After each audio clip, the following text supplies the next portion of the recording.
Fill her up. You're listening to the Gas Digital Network.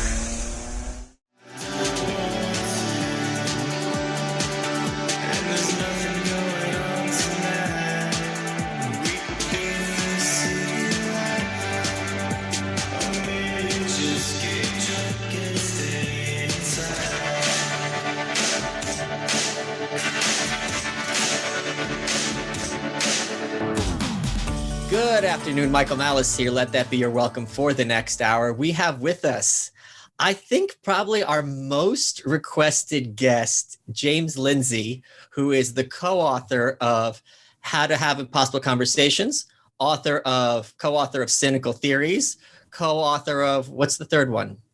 I didn't co-author anything else. I wrote a book back in 2015 called Everybody's Wrong About God. Okay, those are the three.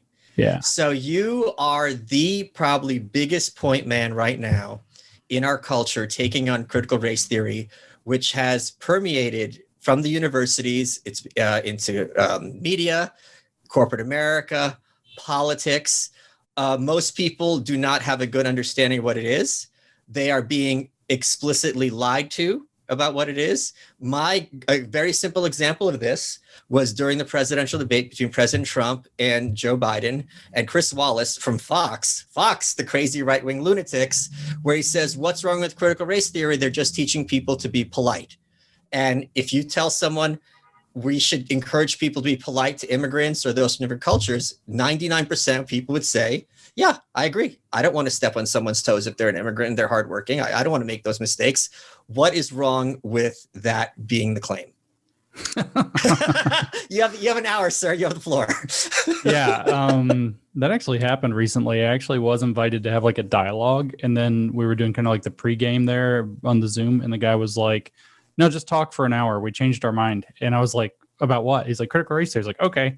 And so if we want to do that, we can. But no, I mean, that is the trick, right? So I'll just jump straight into some nasty. If we could look back at the 1953 testimony of Dr. Bella Dodd, who was a member of the Communist Party USA, and then she defected, and then she confessed everything or testified everything to the House Committee on Un-American Activities, now known as the House Judiciary Committee, which was not McCarthy, by the way. McCarthy was a senator. He wasn't in the House. Yeah. Yeah. But anyway, she testifies and she said, oh yeah, when communism comes, it always comes in high-minded sounding terms. So what it'll do is it will lie about itself. And it will say, for example, at the time, what they were literally using as the line was that the communists are the true anti-fascists. So if you oppose communism, you must be pro-fascism. Just logic. Yeah, perfect. I mean, like, we haven't seen that trick ever tried again and completely worked on half of the polity. But they did the same thing. They just copied this literally with anti-racist. They literally just copied the same mentality with anti-racist, and it just tricks everybody. The framing that critical race theory is racial sensitivity training or is diversity training. Not even that it's one approach to. They won't even say that, because they say that all the rest of them are somehow corrupted with, white supremacy or something. So it is the one and only approach.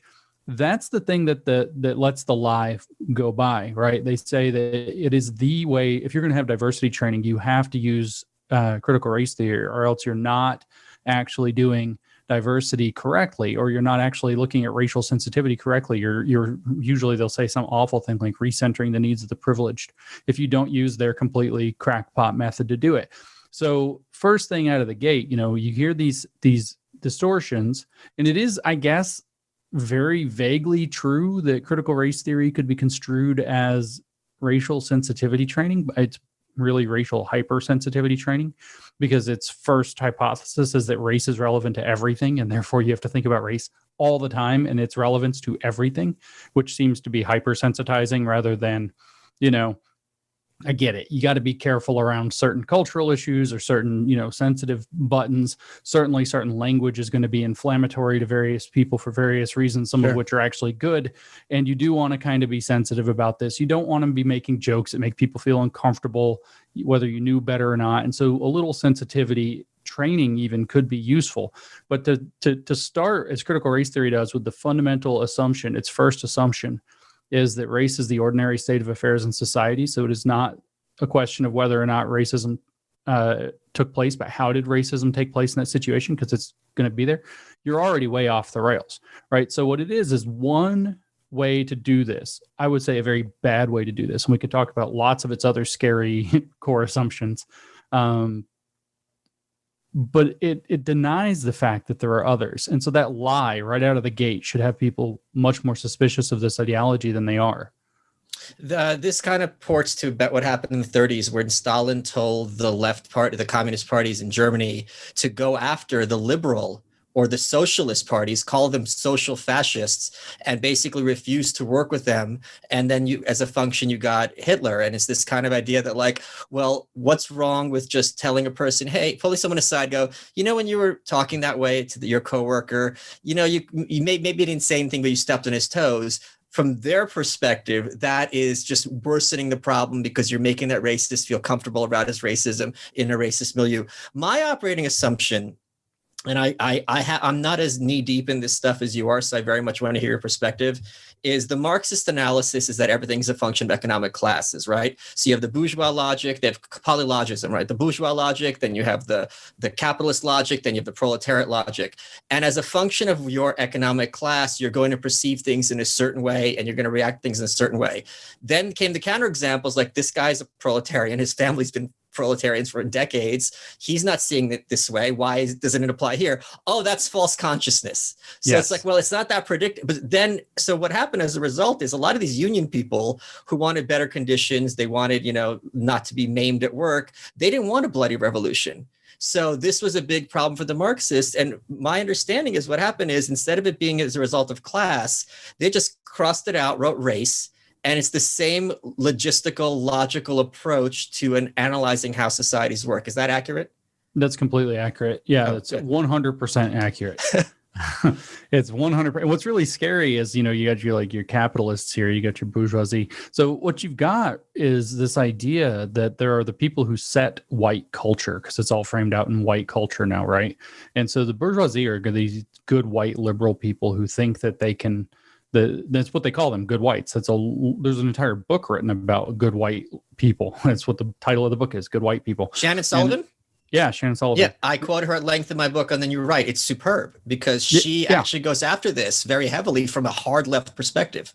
Yeah, so that is the same logic, exactly same logic. But the really scary bit, just to kind of drag up something really gross real fast, is that there's a book that was written in 1998 called How Jews Became White Folks by somebody, Brodkin, Emily Brodkin, maybe. I keep meaning to look up the first name again, but either way, Brodkin. And she argues that Jews became the people who, they worked their way to the top of white culture, or the people who set the parameters of what whiteness and white culture actually look like. And, it's like, man, we tried that logic was tried in history before, and that had a pretty damn bad result. So there is that element within critical race theory, but yeah, it is the exact same logic that you just laid out, the exact same Marxist logic that's now, like you said, crossed out economic class, and it's replaced it with social class as understood through a very cartoonish understanding of race.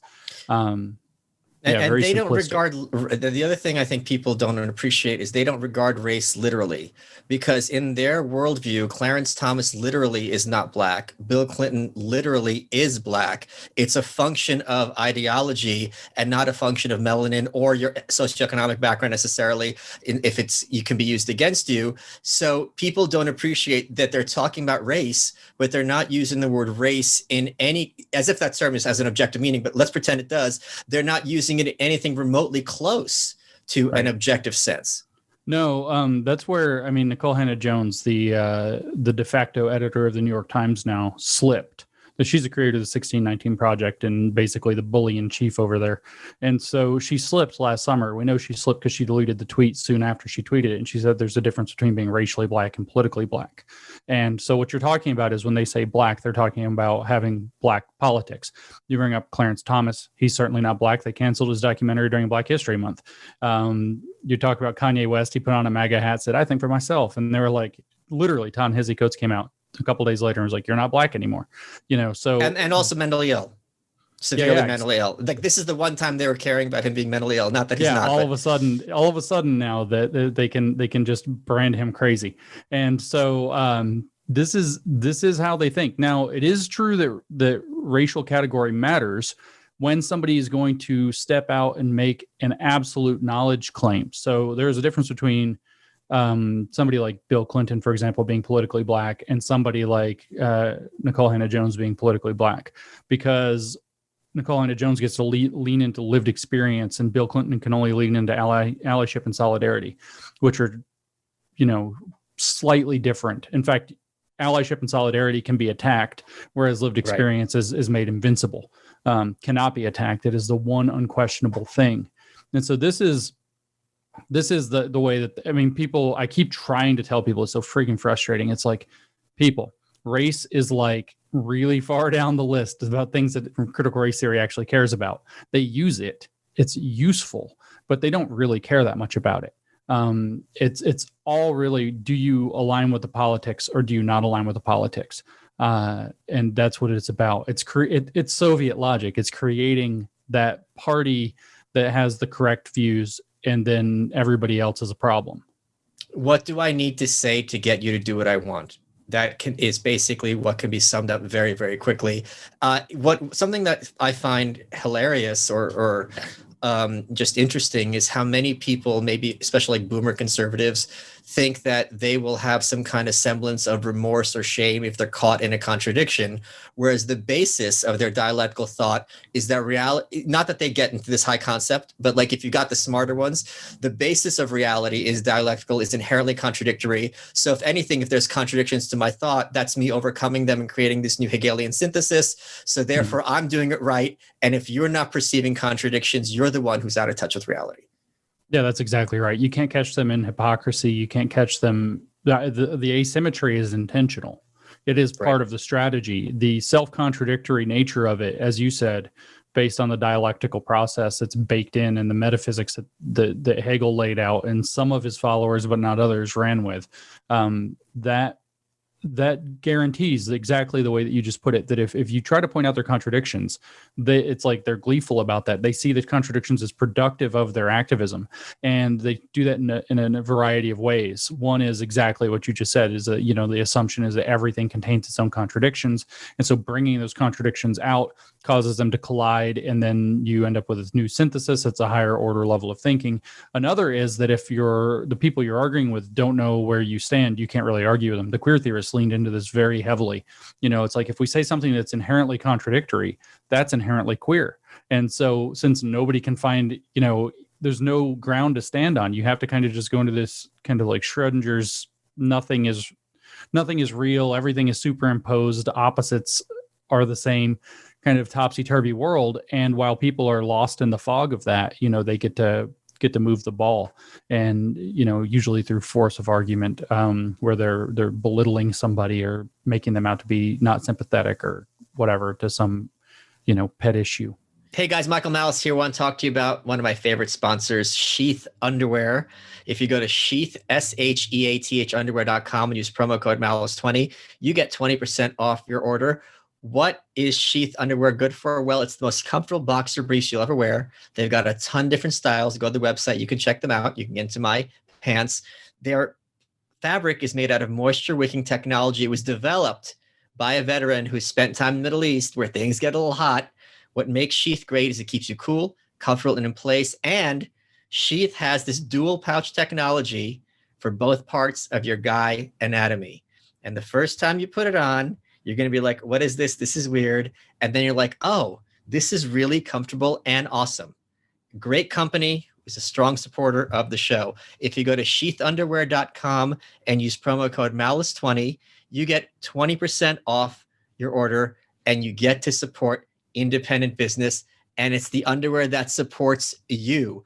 They also have a girls line, but since girls don't listen to the show, that's of no relevance. Let's get back to the show. I don't think people appreciate to what extent there's an evolutionary psychology basis behind all this, where it's just mechanisms for lower status people to, and not lower status due to race or social sexual identity, but just people who aren't as the person who they're talking to. And this is a very easy, quick, and effective means to assert dominance and leapfrog over them in some kind of status hierarchy. If there was a word that I would say or that you would say that would automatically make you more listened to, more important, more liked, more popular, more lucrative, I would say that word, and so would you. So I think people don't appreciate to what extent many of these actors are responding to incentives. Yeah, that's super important, because I've talked to, I don't know how many people I've talked to kind of in the business world but also in education, where they've pointed out, it's like they became aware that this was happening, that the world being constructed around this ideology was creating incentives for them to lean into it.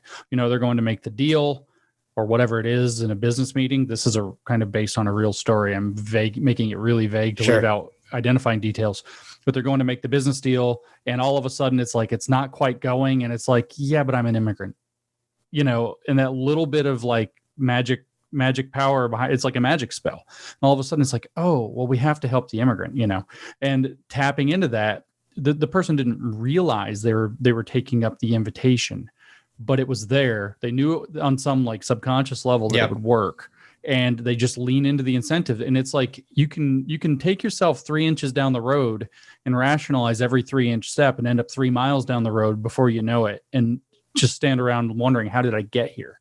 And this is a thing that I think most of the people playing around in this world have done. I don't think most of them, I think it's a relatively small number of people who are genuinely the bad actors who have, cooked up these ideas, or sometimes not even bad actors. Sometimes they're just psychologically broken people, and they're trying to force the world to conform to their pathology.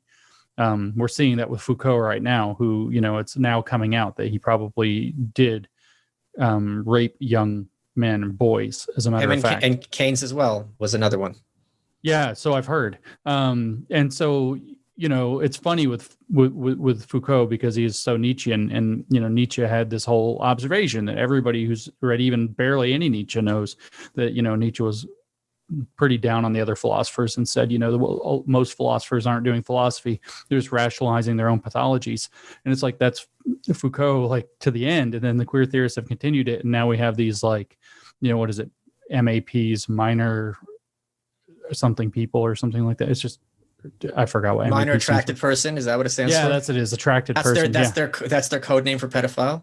Yeah, they have a code name for it. Of course, everything has to be hidden behind a friggin' acronym in lots of syllables. Well, I don't know. Pedos. I don't know if it's hidden. I want to hear your thoughts on this. My understanding, or my hypothesis at least, is that they use jargon as a very quick mechanism of in-group signaling. So if I'm using terms, and if I know what an MAP is and you know what an MAP is, right away you and I know we're on the same team. Everyone else won't know, but you and I can have a conversation in plain view that'll be completely incomprehensible to everybody else. And this is how you can pass in a broader culture. And this is something that the Soviets did very, very well, that they trained their operatives to pass in mainstream culture. And I recently was doing research for my upcoming book, and there was I think it was in West Germany, when a Stasi operative was caught because she was using communist phraseology, like in a matter-of-fact way. He's like, no, wait, people don't talk like this. I'm on to you. But this is something I think people don't appreciate as well, that they use language not only in completely different mechanisms than average people do, but they also view language as inherently a means for one group to dominate another. Is that not accurate? That is accurate. And just as an example of what you're talking about with their, like, in-group language, I was literally talking with a group of friends of mine who are Asian American civil rights activists, and they're in this whole group, and most of the people in it are Chinese American or otherwise Asian American. And they were asking each other, have you ever heard anybody call us AAPI except woke people? Nobody's ever used this an acronym, and now AAPI, stop AAPI hate, or whatever, is all over the internet. And you are correct. My friend Mike Nana calls this discourse engineering. They believe that if you change, because they're ultimately deeply involved, well, it's Hegelian on the one hand, it's structuralist on another hand. So they've taken up, I don't know how much Hegel influenced the structuralists actually, but they have this belief that the structure of language and the application of language actually do dictate how we understand reality, but in fact, further how reality is constructed. This is what constructivism is about at its bottom. And these people are technically, we say the woke, we say social justice, we say all these words. The correct academic term for them is critical constructivist. They use critical theory through a social constructivist model. And this is a well-defined and well-understood and well-described term that nobody knows, so you can't use it. It has no power to use it because it's so academic. But these people actually do believe that if you engineer the language the correct way, then you will, succeed in getting rid of all of the problems of society. Or more importantly, you will engineer circumstances in which you hold the linguistic upper hand. And they play all kinds of, whether they know they are or not, whether they're cognizant of it or not, you play all kinds of linguistic or tricks and language games. We named Cynical Theories, the book, we crossed out on the cover of the book, we crossed out critical with critical theories and put cynical. And we went back and forth actually between playing off of Wittgenstein's language games and crossing out language and putting power, like the same motif, but two different. We didn't know which title we wanted to use when we were writing it. And so that's actually what they're doing, is they're using language to create power games. And they do this a lot of times through like double meanings and equivocation, very intentionally. Mott and Bailey.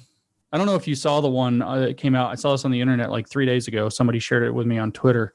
And it's a woman saying that, people are complaining that critical race theory is very divisive and it has no place in our schools. But lots of knowledge is divisive. Look at math. It has division. Division is by nature divisive. And it's just like, it's a transparently stupid word game. And it works on a shocking number of people. People often sometimes ask me for advice about with their kids. One of the things I was very fortunate to be was trilingual by the time I was in like first grade. And when you are raised speaking at least two languages, this stuff doesn't work, because it might make sense in English. And if you only think in English, you only heard English, you're not going to realize how absurd it is. But if you think in other languages, you're like, this person's a moron or a lunatic. This makes no sense, because conceptually, these are entirely different concepts. But so if anyone's listening, I would advise you strongly, teach your kids another language, because then they will not fall into this really almost embarrassingly obvious trap. It's really embarrassing. I mean, I was watching this person and I was thinking, this is an adult. And that was the actual thought. I'm staring at this as an adult and I'm trying to figure out, it's like, is this being cute? Is this being stupid? Is this being is this woman cognizant of what she's doing? And it's like, the thing is though, it's not just this person in the education, activism space at a school board meeting or whatever. It's throughout their scholarly literature. I mean, that's how we wrote our stupid papers we wrote back in the day, is like, we just played stupid word games with things, doubling and tripling meanings. And, they think this is like deep, but it's actually just embarrassing. One of the reasons I'm so optimistic is, I'm sure you're familiar with the red pill, white pill, all that stuff, right? I know, I think 7 pills of There's the colors. 4. The other ones are illegitimate. There's only 4. There's 2 pairs of 2, red and blue and white and black. Don't say that in front of the Bitcoin people. They're orange pill. They will come for you if you say there is no orange pill. They came for me already, but me too. They come for me all the time. So I got red and blue. Those are obvious. I understand those very clearly. And white and black. White and black. But that's it. There's also so-called clear, right? That's mold bug. Now I'm triggered. Pills aren't clear. Pills aren't clear. The metaphor doesn't make sense. If you're going to stick to this metaphor, use it accurate. The point being, one of the reasons I'm not black pilled, meaning why I don't think all hope is lost and the good guys aren't going to win, is because the enemy class are not Machiavellian masterminds. The vast majority of them, as you're describing, this is not a sophisticated thinker. This is not someone who can outwit me every turn I get. This is really someone who is, it's not like they're saying this to their, like a demagogue, right? The audience buys into it. Then they get off the stage like, I can't believe they bought this division crap. This person is actually perceiving themselves as making a good point and being persuasive, where it's like, this is not capable of persuading anyone. And this is why they need so many organizations to mandate their and imposing their ideas, because they're of very little persuasive value, especially for those of us in cities who do come from a diverse milieu. I'll even use one of their terms. And it's like, no one I know thinks like this when it comes to other races or genders or sexualities. We don't think in these terms. Everyone gets along organically. Yeah, it's these are the kind of people that thought the dog sex paper was like legit, right? What's the dog sex paper? No, I don't know about my dog sex. Okay, so let me just. My wife's not here. She gets so sick of hearing the story, so I can actually tell it. She hears it through the door when I'm in here. She's like, "Are you going to talk about the papers again?" So 2 years ago, two of my colleagues and I, people I wrote the books with, Peter and Helen, we wrote a bunch of fake academic papers and submitted them. Yeah. So the one that got the most attention was literally about using people watching dogs have sex at the dog park as an implicit bias test to find out what their attitudes on rape culture were. And that, I mean, literally, it was like we claimed that we were a feminist researcher sitting in a park for 1,000 hours in Portland in 1 year, but never in the rain. Like, let that sink in for a second.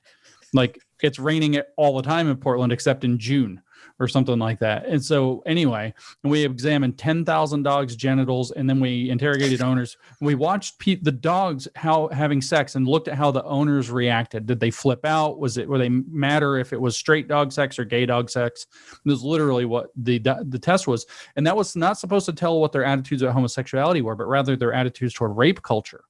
This paper was given an award for excellence in scholarship in the field of feminist geography.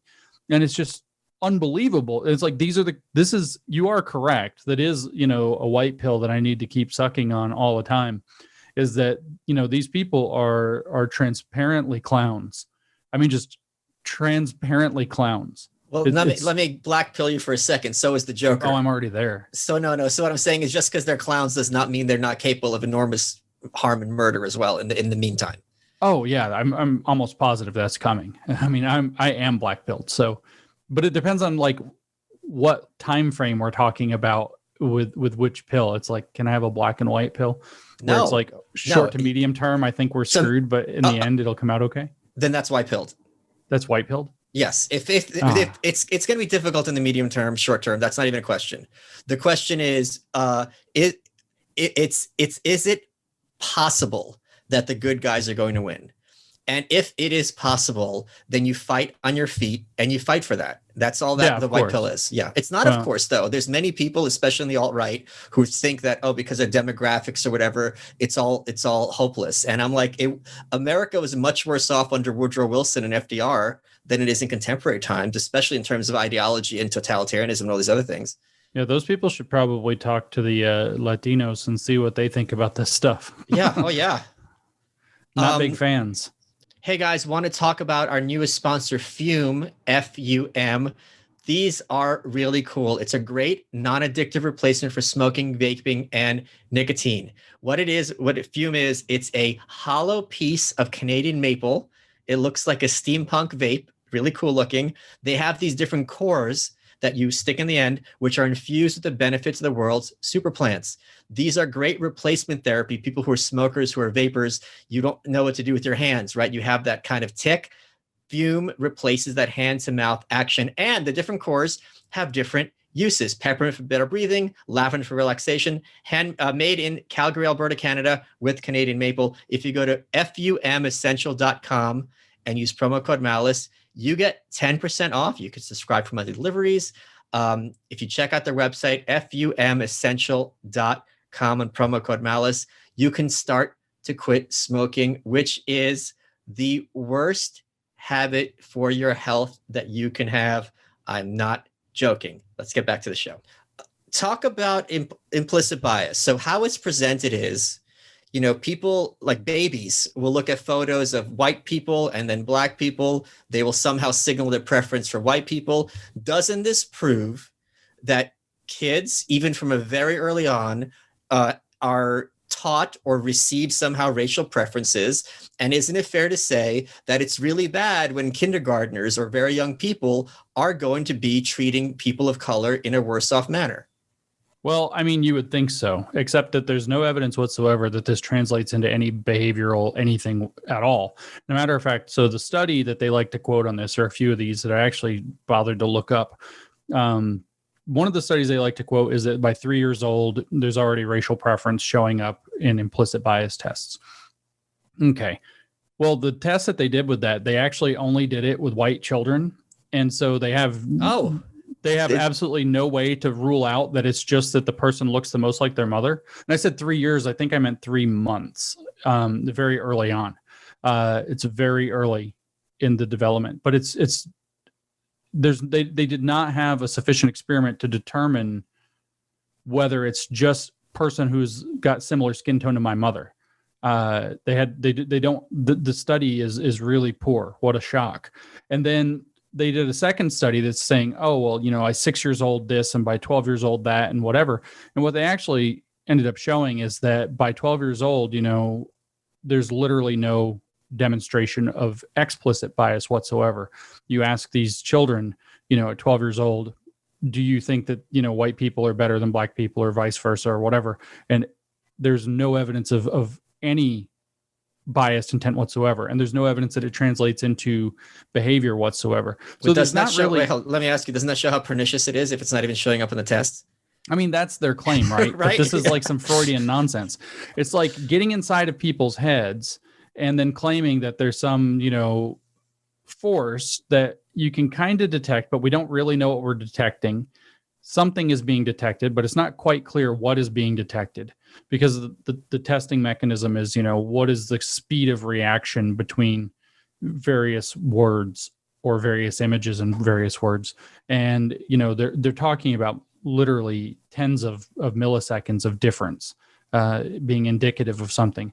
And then looking at the way that this translates into no observable biases in actual behavior, however. So I don't understand how that's supposed to be indicative of anything except that it becomes a pseudo, or maybe slightly stronger than pseudo, scientific tool by which they can say, see, there really is internalized dominance. See, there really is internalized racism. There really is this hidden white supremacy culture, which is really weird also, because from what I understand with the implicit bias tests, you don't see people having intra-racial preference. You just see this same pattern cropping up everywhere with everybody. And so maybe it's something else completely, I have no idea what it's finding, but it's not apparently finding anything that has there's no connection that's been demonstrated whatsoever to it having any impact in the real world in terms of people's actual behaviors or bias or beliefs or whatever.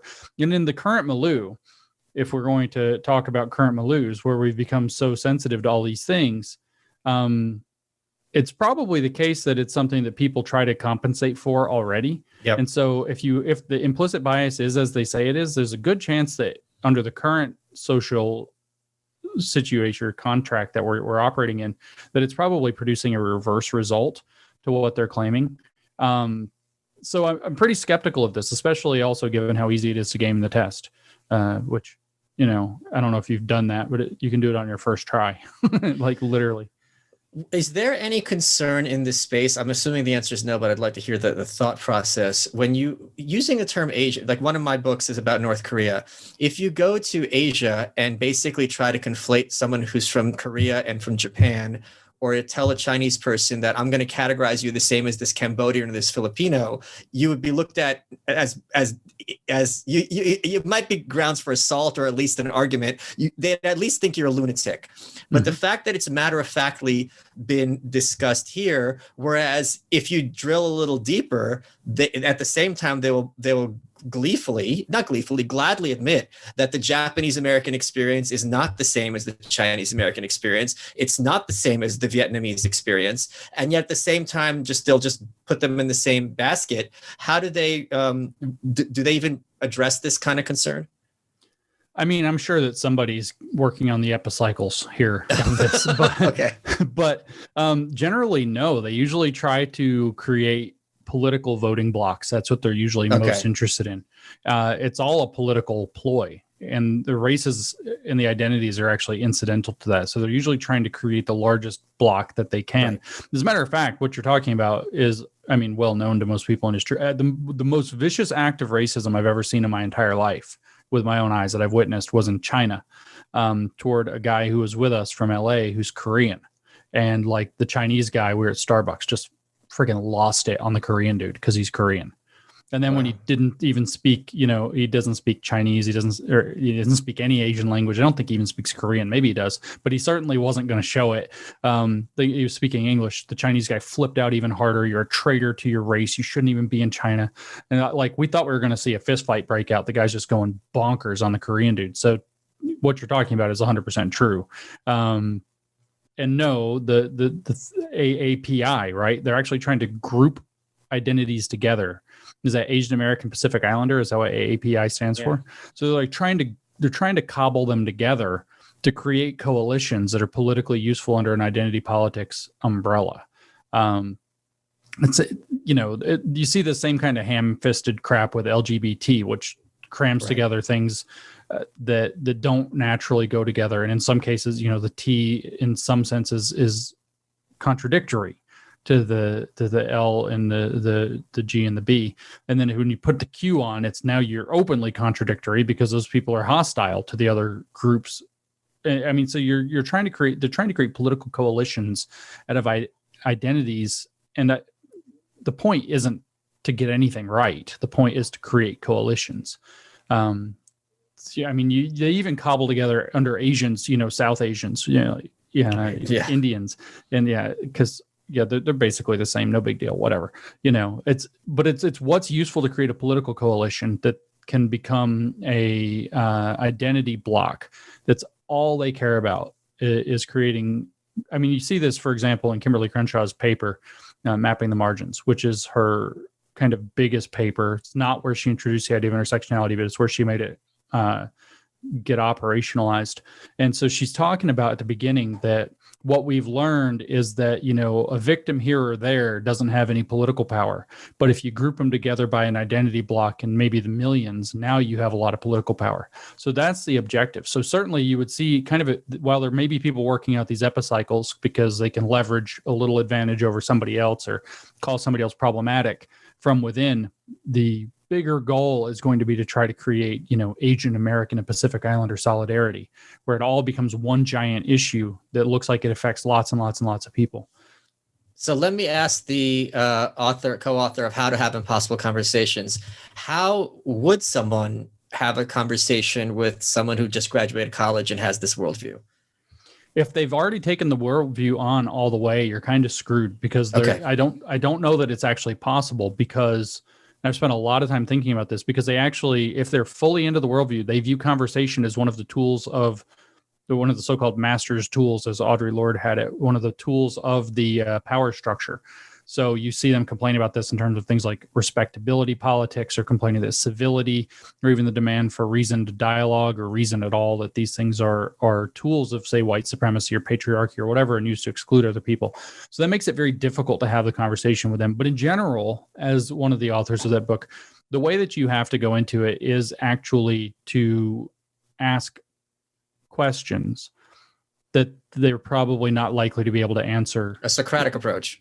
Yeah, a very Socratic approach. So, questions like with normal people or people who have taken on some of the worldview, but they're not all the way steeped in it, you can ask questions that expose the contradictions, because they have not fully embraced that dialectical model of thought, but they're kind of knee deep in it rather than underwater. So maybe they just don't want to be racist. They don't want to be prejudiced. Yeah, exactly. And so if you start asking questions like, well, what about, the fact that Latinx is a term that fewer than 20% of Latinos recognize or even know, and less than 2% of them are willing to use it. And many of them complain about, how it's like colonialism and some stupid gringo thing. What do you do with the fact that the overwhelming majority of the people reject this term? And those kinds of questions will take normal people and kind of shake them up a little bit. What do you do with the fact that, defunding the police has worked out really badly, primarily for Black neighborhoods and Black-owned businesses? That's who's seen the most damage. And the fact that Black Lives Matter didn't give any of the money to any of these things, how do you square that? Those kinds of questions will get normal people, but people who are all the way baked into it, you have to ask them practical questions. It's called exposing the illusion of explanatory depth. And what you have to do is basically start asking them, okay, let's just take by fiat that you're right. How does this work? How do we implement it? What are the details? Like, walk me step by step through how are we going to put this in? Who's going to pay for it? Where does the money come from? What is the intended outcome? You know, what does it look like while we're implementing it? What does it look like when it's implemented? And what does that achieve? How does it do it? And because they don't have answers to those things, because I mean, we even discussed on Twitter earlier that it's, I can't even say the word on the spot, millenarian. And so millenarianism, yeah.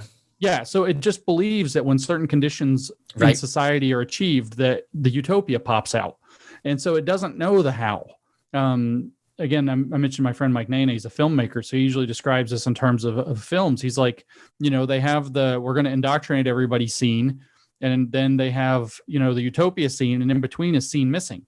It's the underpants gnomes. It is the underpants gnomes. It's exactly the underpants. What was that, 1998 that they did the underpants gnomes thing? Yeah. So far ahead of the curve.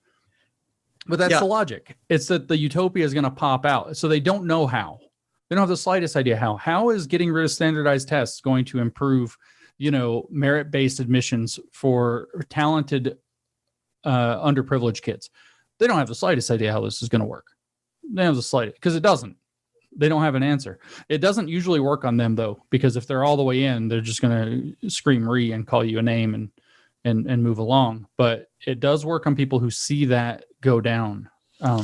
And this is a culture that where people are incentivized and trained to be as emotional and often as aggressive as possible, because this is presented as passionate. This is being presented as a fighter, and you're not doing it on behalf of yourself, God forbid. You're doing it on behalf of these poor, marginalized people who are not in a position to talk, because obviously someone's a person of color or they're LGBT. They can't get onto Twitter for some reason. Their hands don't work, or they don't know how to use a computer. Well, that's what Joe Biden said, is that they don't know how to get on the internet. Yeah. So it's your role as this educated, you got the diploma, you as Thomas Sowell talks about the vision of the anointed, it is your job to be the warrior on their behalf, and any kind of equivocation or any kind of civility towards the enemy, you are selling out these weak, marginalized people. Amen. And a woman. Yeah. That's another white pill. Like, if this is the level of just discourse that you're dealing with, it's like these are not bright actors. Today we're welcoming back IPVanish VPN to the show. IPVanish has been a longtime sponsor of ours, so it's great to have them back. If you care about the security of your online activity, the easiest way to protect yourself is with IPVanish VPN. It's rated 4 out of 5 stars on Trustpilot. IPVanish provides an encrypted connection for all of your internet traffic. And here's the thing. If you go to ipvanish.com/welcome, all lowercase, that's ipvanish.com/welcome, you get 50% off monthly and annual subscriptions. So it helps to prevent websites, Wi-Fi providers, and even hackers from intercepting your data. You keep your financial details, personal information, and online activity safe from threats with IPVanish. All you have to do is go to ipvanish.com/welcome. You get 50% off monthly and annual subscriptions. That's not too shabby. Let's get back to the show. Let me circle back to quote the press secretary a little bit. When you were talking about their use of language as a means basically of forcing outcomes that they find desirable, this is pretty much one of the big themes of 1984 with George Orwell, where the party was making it impossible to literally to say things were bad. You would have to say ungood, because the good is just, and Facebook implemented this. You can have likes on Facebook. You can have dislikes. There's an asymmetry there. Do you see any places where this ideology has been defeated or is in retreat? I know of some companies where it has been resoundingly defeated. Okay. So individual corporations have here and there beat it. It's very interesting right now, as far as kind of on a bigger scale, watching what's going on around the San Francisco school board. And all of California in some sense. You know, they're recalling the governor. Everybody's pissed off at him. Looks like they're going to try to pull a recall on the San Francisco Board of Education. Looks like they're going to probably try a recall on Chesa Boudin, the district attorney for San Francisco. People are pissed. Let's talk about that district attorney in San Francisco, because this is one of those under the radar stories where I think more people need to be aware of just how it's not like a Nancy Pelosi figure we're dealing with that. No, he's can you tell terrorist. that story? Yeah, can you tell them who that is?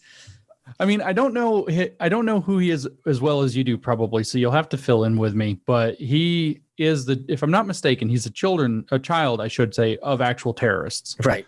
who were arrested for actual terrorism. And so he vowed that he wasn't going to see families broken up over sending people to jail, at least when they were doing, the right kind of justice-oriented work. And so he ends up somehow, I don't know how he ended up in the seat of the district attorney. So he immediately fires all of the seasoned prosecutors within the first couple of weeks that he's there. This kind of young gun coming in here. And basically, I just talked to somebody in San Francisco that's a kind of a high flyer who will go unnamed at the moment. And they said it's just a known right now under Chesa Boudin. Let's say that you wanted to sue the school system for discrimination, or it's refusal to open, or whatever other thing, refusal even to have a plan to open. And you wanted to sue them. Well, of course, you have to be a plaintiff and you have to put your name on the lawsuit. It's just a known that if you take on the left in San Francisco right now, your house is going to get vandalized and trashed. You're going to get harassed, and that whoever does it is going to have their charges dropped by Chesa Boudin. This is this is their MO, because then there's more strife, there's more conflict. Then you look to the state to have more power. Conservatives certainly would do this, to have law and order. More strife, more power of the state, lather, rinse, repeat. And this was actually the kind of Allende model in Chile back in the 70s, which, better for worse, brought about the coup with Pinochet, because there was just wide scale, nationwide in that case here in San Francisco. And my understanding in San Francisco is he's refusing to prosecute for shoplifting under a certain amount of money. So people walking in the store, take whatever they want, and the police will not, I don't know if they'll even arrest them, but they're not prosecuting them. Yeah, I mean, it'd be a waste of their resources to even try to arrest them. So you can't really operate businesses in this kind of a circle. And the thing is, though, is the asymmetry. We kind of saw this. It's a more complicated thing, but in Salem, Oregon yesterday, where, the Antifa's out there busting up cars and harassing people and spraying people in the face. And that dude pulls out his handgun after his windshield gets painted. They're breaking his windows. They're spraying him with pepper spray, bear spray, apparently.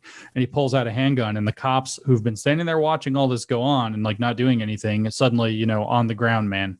And so they disarm him and they arrest him.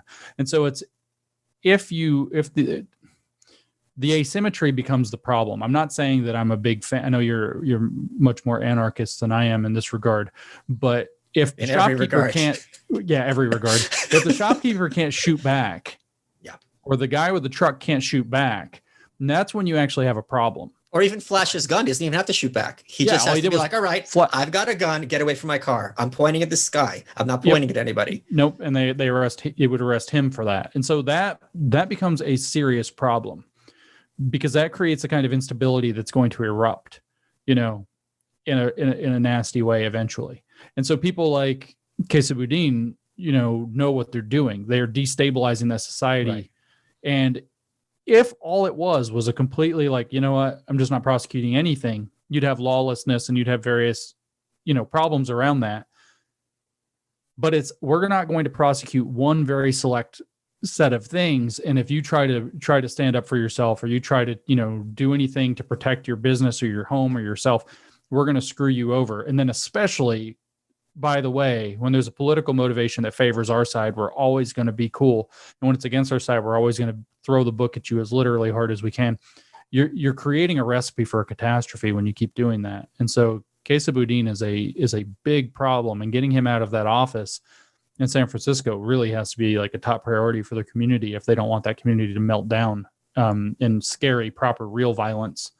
Before a matter of time. One analysis I heard about the 2020 election is that both with the Democratic Party very heavily putting their finger in the scale and forcing Biden to be the nominee over Bernie Sanders, plus with the increased number of Republicans who were elected in the House when all the polls said the Democrats were going to be picking up seats, that this was in many ways a center-left repudiation of what you're talking about, that this is the corporate Democratic Party, who's not particularly as big fans of this as some of the activists, although they use it to further themselves.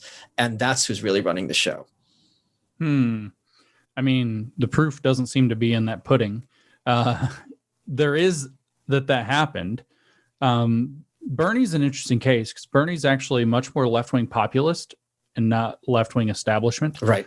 Wokeism is an ideology that, despite being kind of, it's got strong communist roots. right? It's figured out that its avenue to success is through the establishment. Its goal was to do a long march through the institutions and take over the institutions. Yes. So if you all of a sudden get rid of the institution, if you bring a populist in, left wing or right, that's not going to be in part of their agenda. The other thing is it's a little bit different now because they have so much power. They have so much, they're so close to having hegemony in the culture, at least temporarily, that they're being quite bold. But normally they don't want their guys at the top. They don't want them highly visible. They want them, 2 layers in the bureaucracy down from the behind top. the throne. Yep. Yeah, exactly. They want, this is Gramsci. Antonio Gramsci laid out the idea is that you infiltrate the existing institutions and establish a counter hegemony from within that then kind of, very cordyceps, like it zombifies the organization and then takes over the whole thing. That is their model. This is why the cordyceps meme, which is a little highbrow, I gather, but I admit, but the cordyceps meme sticks because that's what's going on. You have this kind of, fungus ideology that's becoming like parasitic into an institution or an individual that gets them to do its will from within. But if you just put somebody up on the top, they just become a target to shoot at, and not literally, but, in terms of creating a strong public pressure campaign to get them out. And so they tend to not want to do that. So Bernie being squashed out, even if it depends, was he a populist or had he tipped? Had he sold out? Which side was he on? It's real hard to say now. In 2016, it wasn't hard to say. Right. But now it's hard to say. I don't know where he is ideologically. But either way, Joe Biden is safe. Look, he's basically asleep. We have to put him to bed at 5:30 because he has sundowners. We have to, he's safe. Look how safe sleepy Grandpa Joe is. Nothing bad's going to happen. He's always been a moderate. He's always been corrupt, but he's always been a moderate. He'll be held to account by his moderate base. And this tricked a massive load of people. I mean, even him putting out very radical ideas like his complete racial equity program and literally everything tricked a lot. Even with that, they're like, oh, no, Joe is safe. So very kind of Trojan horse mentality here. And Joe the puppet seems much more believable, especially now, than Joe the guy who is leading or calling a single shot anywhere. Yeah. But I think that was the case over the summer too. I think they chose him because he was safe to voters. Oh, absolutely. Because then he's bland. It's kind of hard to pin anything onto him. His record hasn't been of standing out for one issue or another, particularly in any way. So people can, he'll be a blank slate, and that's a blank canvas, excuse me. And that would be of a great use to them. Another point, I know we've got a mutual friend in Bridget Fedesi. She made the joke. Yeah, she's hilarious. She made the joke on Twitter that, and remember that Trump, his game was kind of the art of the insult. There's even like a fake documentary made about Trump. But she said you can't make fun of somebody with dementia, right? It's just not cool. And so it's like this is this really awful dimension to this. If you think, well, the Democrats really knew what they were doing and choosing it, you can't make fun of him. Hey, Bridget. It's like I even feel bad making fun of Joe Biden. That's because you're weak, because you're an American. I'm from the Soviet Union. Bridget, challenge accepted. I'm going to ride this dementia pony all the way to Gainesville. I'm here for it. I'll retweet you. I'll probably lean into it too. I think a lot of people will. Trump did drop that one resident in chief where he crossed out the P and showed him in a nursing home. I didn't see that. Oh, wow. So, yeah, instead of president or whatever. No, Biden for resident is what it was. And he crossed out the P and showed him in a nursing home or something like that. So you were saying that you were very concerned about the short to medium term. One of the points I made during the riots was that corporate America has done a better job of implementing Maoism than the Chinese Communist Party ever has been. We have seen in a few years college-educated urban whites go from a situation where they're terrified of being called racist or being perceived as racist to getting on phone calls at their job and proclaiming, I am a racist, which is, it's just shocking to see how quickly that has turned.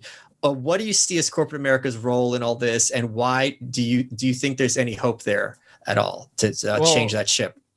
I don't know about hope. They do follow what there is to follow. The model is not Maoist, however. It's easy to say that, and I say it a lot on Twitter myself. I've written about it and spoken about it. Let me interrupt you though. Don't you think this? I'm talking about specifically those struggle sessions. Do you not think those are Maoist? Okay, that's what I'm saying. Okay, but the Cultural Revolution side is quite Maoist, yes. But the goal is not to institute Maoism. Yes. The goal is to institute something that we might more accurately call Dengism.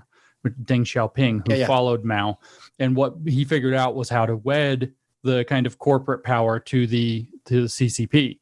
And so you have like kind of all the power in the universe, work, you go get as rich as you want, build your corporations because you want, pollute whatever you want, burn trash outside, whatever, you get big enough, you get rich, no regulations, but you insult the CCP and we'll disappear you.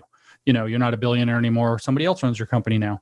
And so this model is more like the model that we're headed toward. And a lot of people don't know who Deng Xiaoping was. They don't know the history following Mao. And so it's very difficult to kind of relate this to people in a quick way. So the corporate model has been tested and perfected since the late 1970s or early 1980s in China. The kind of corporate, it's like corporatized, it's like fascist communism. It's like a blend of them. And that model has been being worked out, like in a lot of the kinks in it, early kinks in it have been being worked out over the past 3 or 4 decades. And so people fail to understand that the corporations being in on this does not change the nature of what it is. And they are extremely effective, and they turn out to be an Achilles heel for the United States in particular, because we have so many legal protections baked in that the Republicans, in fact, very dutifully made sure got put into place, that free enterprise, however big, however whatever it is, has final say. So Facebook can ban whoever or whatever it wants. Twitter can ban whoever or whatever it wants. It can, create these horrific, weird, very biased and biasing kind of algorithms and things that favor certain narratives and squash or destroy others. But there's no implicit bias, of course, because that's only about race. That's right. Yeah, these biases are very explicit. Right. Yeah, they're right on there. When you go look them up, they don't. But the thing is, I don't know how you get corporations who are massively empowered by this to decide it's actually in their better interest not to continue doing this. Right. And then the worst part is that a lot of these people have either been captured ideologically or they've been captured by people who have cooked up stupid things like sustainable development goals and ESG, what is it, environmental social goals or something like that, governance or some shit, I don't know. And so they've come up with these metrics by which companies are judged in terms of how good or how investable they are or how useful they are, and those are all just cooked through with this ideology. So they're all competing to play harder in this ideology. Part of the ideological capture behind that is that there is literally a death cult that has decided that the world is going to end in a short period of time due to climate change if we don't take radical action. Or even if we do take radical action, that's the funny part. A lot of them say, even if we do everything we're saying, we're still screwed. And it's just like, then why we're doing it? Well, because we want to do it anyway. It's just like, wait, what?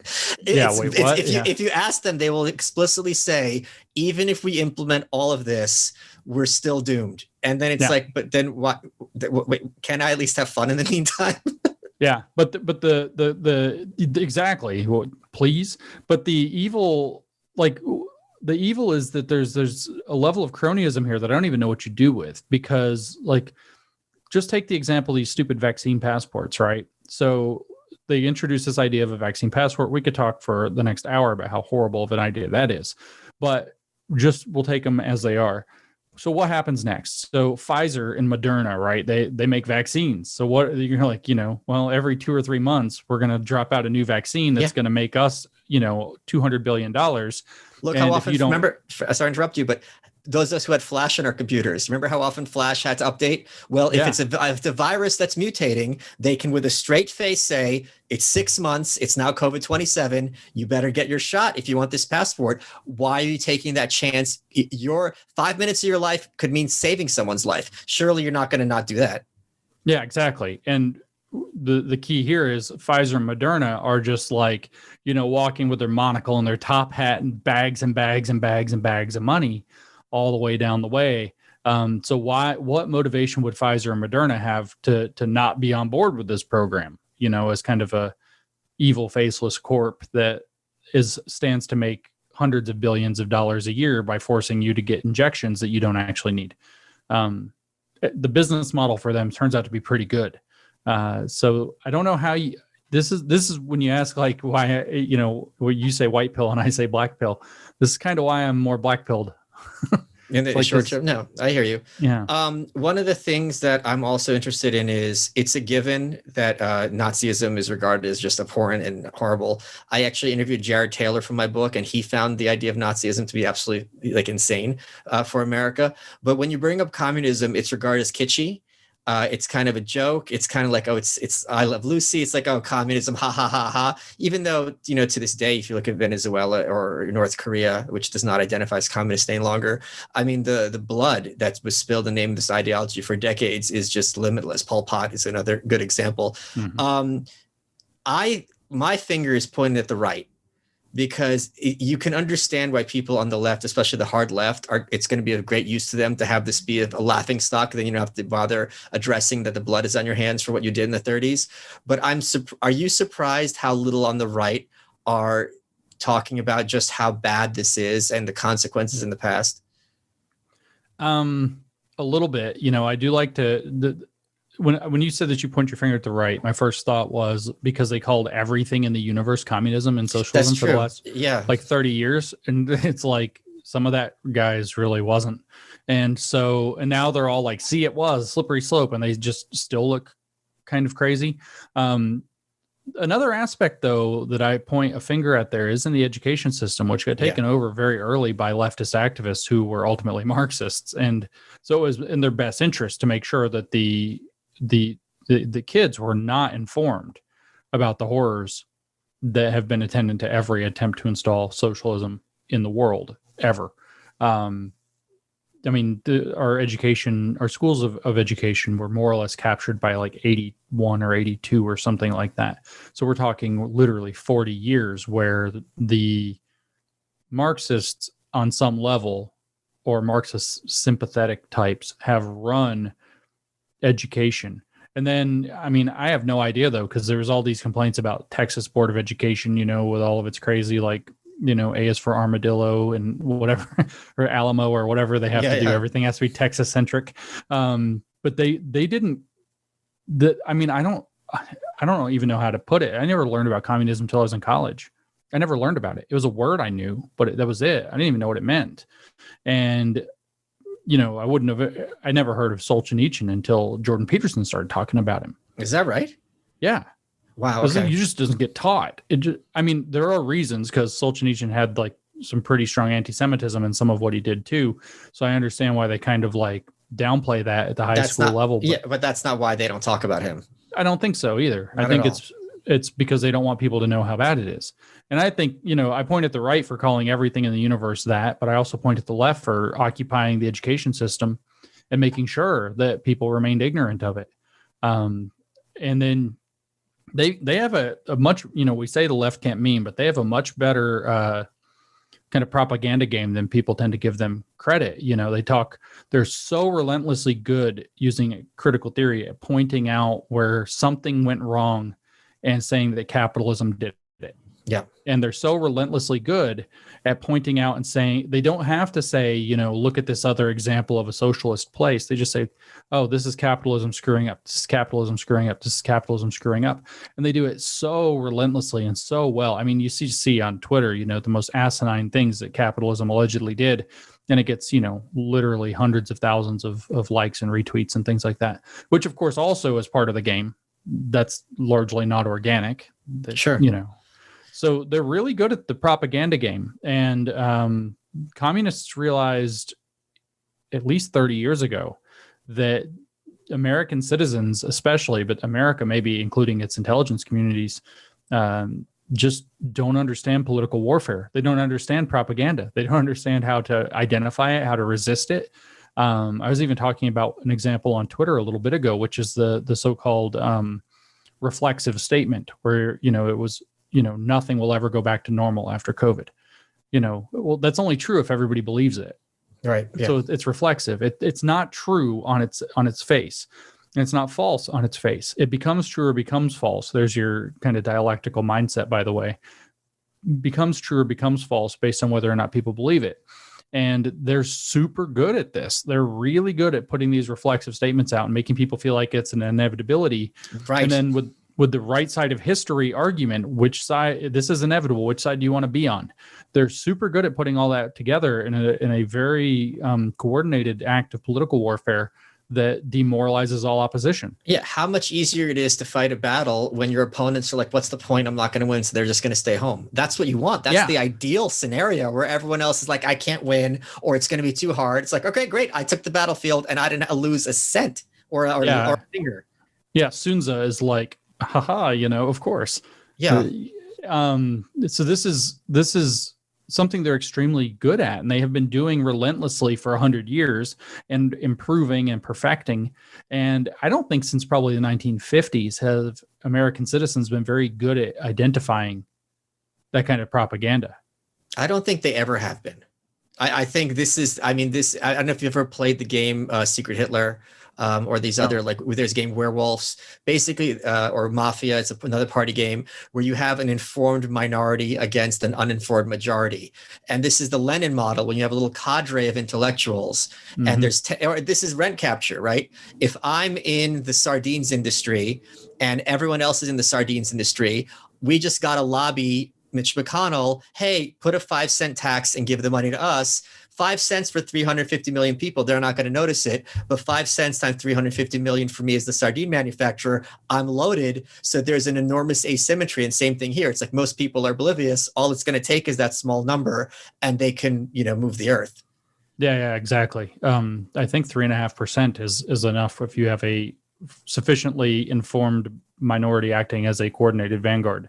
Yeah, and this is why when people tell me, oh, you're never going to get the majority of people to agree with you, I'm like, you're never going to get the majority of people to think. That's completely irrelevant. I mean, as long as you have, but it is a battle of the elites in this kind of Italian school way, where if they have 3.5%, you have 1%, it's not, you have a fighting chance. It's not 53 versus 47, because that's the consequence by the time it gets to the polls. Yeah, exactly. That's exactly right. So, people should, I don't think the left can meme, to be honest with you, but they are relentlessly good at propaganda. And so getting people to identify that propaganda, I think is extraordinarily important right now. And these critical theories, critical race theory, for example, are just really good at cooking up propaganda. Why do they always want to pull up all the most awful stories of history? Why do they always say such and such is rooted in? Because they want to, it's all a propagandizing game. It's about branding. That's right. And then that very Hegelian, very dialectical article of faith, the right side of history, that history has a telos, and at the end of it, there's a right side and a wrong side, and you will be judged accordingly. When you tack that mentality on, and people don't realize, they're like, oh, the right side of history, haha. No, when you tack that on, it turns all of that propaganda that they have into a very formidable weapon. And it's especially, like now. You said, you'll get people motivated at that level. You'll also get people who either won't show up, or what they'll do is very cynically, they'll judge their odds, right? And they'll say, well, it looks like the New World Order's coming, and if I had to pick, I'd rather have a place in it than not. So I won't be an enemy of the thing coming. And so you have people who will literally lay down their guns, if you will, and not fight against it, not stand up to it. Because if all the shit goes bad, it's in their personal best interest to be positioned to try to survive and be well placed in the new order. And they are making it clear that the cost benefit analysis is going to be very disproportional. Whereas if you fight us, we're going to absolutely destroy you and your family. Whereas if you don't do anything, you're not going to lose anything. So sit down and shut up. And you do the math. It's a really, if what they're saying is true, then the choices are obvious. Look what happened with the guy who ran, what's that gay workout organization, CrossFit. The head of CrossFit was like, we have nothing to do with Black Lives Matter. We're a fitness. And he got fired or driven out of his company that he founded. Yeah. So you make examples, and speaking of propaganda too, a lot of people don't know this about propaganda. They think, oh, propaganda tricks dumb people. No, it actually tricks smart people. This is my line. It's a lot easier to train a smart dog than a dumb dog. That's and right. then you have people who have gone for 4 years of education whose status is based on being perceived as better than and smarter than. It is a lot easier to train them and have them be the vanguard, as you just mentioned, than to have them be just some rando who knows 4 years of psychology. Yeah, they'll fall for it. They'll rationalize it. They do all the heavy lifting. I mean, I call these people the very smart people. They do all the heavy lifting for this kind of intellectual vanguardism. Even though they technically might be against it, they might openly be against it, and yet they do all the heavy lifting by rationalizing it, looking for third ways, that are all just kind of like soft implementations or compromises, and so the ratchet turns ever, or if we were Moldbug, we'd say Chulu swims left yet again. If there was one book that you would have everyone read other than your own, what would it be? The book that I have highlighted the largest quantity of text is John Stuart Mill's On Liberty. Okay. So I might recommend that, but a kind of more contemporary book. If you want to understand the basis of how a kind of free knowledge system works, I always recommend Jonathan Rauch's Kindly Inquisitors. But I could list a lot of books. I would actually encourage people, it's a little weird, frankly, but to read Lobachevsky's Political Punerology. Have you read this? No, I'm not familiar with it. Yeah, I mean, it's a little weird because he ended up having to burn the first 2 copies of his book because like the Stasi showed up, so he had to like throw it in the fire before they would, confiscate it and kill him. So he ended up, he's like 80 something, and he writes what is now the published version of it. And he was like, I don't have time to go find all my data, so I'm just going to write what I remember. And so it's a little squishy on the fine points, but it's like he technically did have to throw his book in the fire twice beforehand, at pain of death. And so it's a very interesting, Punerology refers to a theory of evil. So it's a very interesting look into how psychopathy plays a role in these kinds of evil regimes rising up. So that's an interesting one that people might want to consider reading as well, way off the beaten track. James, we're running out of time. What has been your favorite part of this interview? Your nose. You are welcome.